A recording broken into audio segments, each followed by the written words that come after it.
Welcome to Storytime with Patti, where imagination is our tour bus through reality, and everything in the universe has a story. Come, sit by the fire.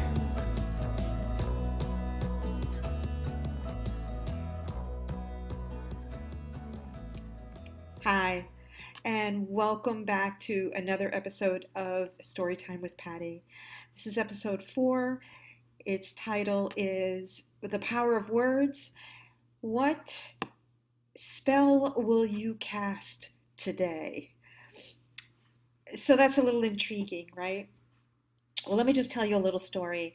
When I returned to teaching after the closing of my cafe, I walked into the classroom on the very first day of school with no books or materials. I just kind of had to wing it because the school didn't have enough time to give me anything. So I had to pretty much come up with the very first lesson on the very first day.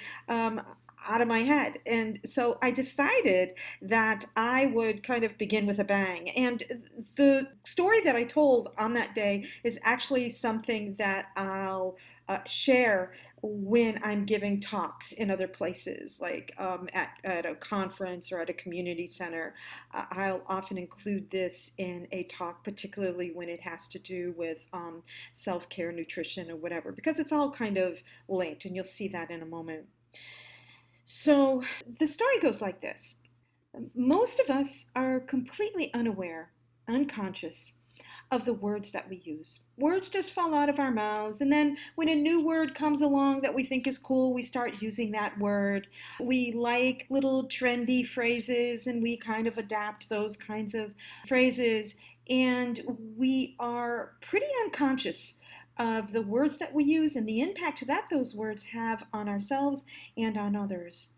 So, hundreds and hundreds of years ago, people thought very differently about words and their impact on us. And as a matter of fact, so much so that the construction of words was called spelling.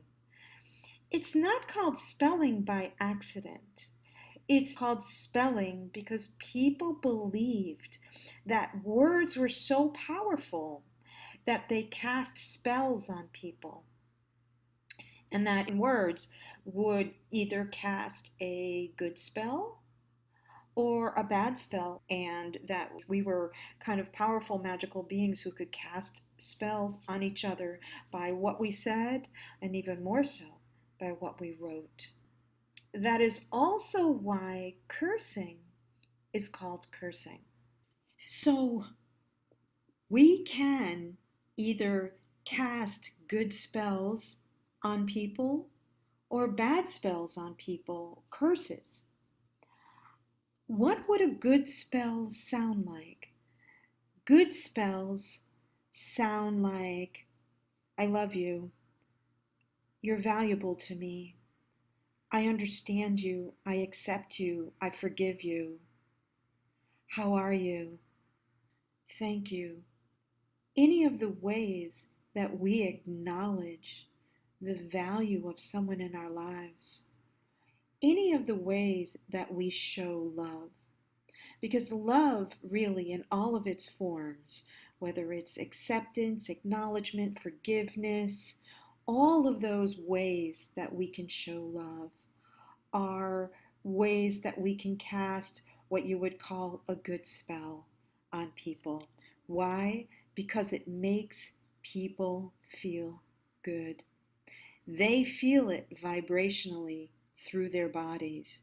Our words, backed by our intention and emotion, are emitted out to them, around them, and impact them on a vibrational level, and they feel it. Contrary, if we use negative words like, I can't stand you, go away, I don't like any of the things that you say, I think you're an idiot, what's wrong with you? Any form of words that go out to attack with that kind of intention and emotion are considered curses. They go out and they penetrate the person that they are directed at like arrows. I'm going to take it another level and say that given that we are all vibrational beings, words, the words that come out of our mouths over our vocal cords and become vibrational formulations that are emitted out to others, to other vibrational beings, because we're all vibrational beings, have an impact on us as well. So we often do not realize that the words that we emit out to others, we are communicating inward to ourselves. So it is impossible to express love to another person without expressing that love to yourself. It is impossible to express hatred without also expressing that to yourself. Because we're vibrational beings, and the vibration that's coming out is also vibrating inward. That's how we're built. Well, we don't think about it that way. We're so far removed from who we are that we are unconscious of some really, really basic things about how human beings are literally constructed. The fact is that when we teach children that sticks and stones may break our bones, but names will never hurt us, it isn't true. It always does. So the question that I want to leave with you and with myself today is, what kind of spell do we want to cast today?